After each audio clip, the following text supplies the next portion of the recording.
I'm Bonnie Hollander, and I'm here today with a program called Nature Minutes. The Farmington Hills Nature Center is located in Heritage Park. It is a great place for kids to have fun learning and exploring nature.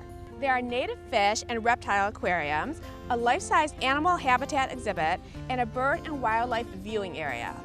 In the Nature Center, you will also find a nature library, nature exhibits, and many interactive hands-on activity tables and the Discovery Cove.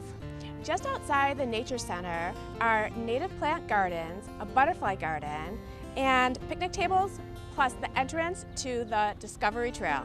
Walking along the Nature Discovery Trail, kids use all 5 of their senses to explore and just play out in nature.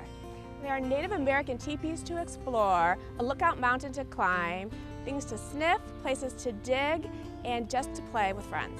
They offer awesome nature programs here at the Nature Center year-round, all seasons. Our Nature Center staff are more than willing to talk to you about the programs and find one that's a fit for you. They love when people come in and explore the Nature Center. The Nature Center is located here at Heritage Park on Farmington Road between 10 and 11 miles. So bring your children to the Nature Center, have fun, and learn all about nature.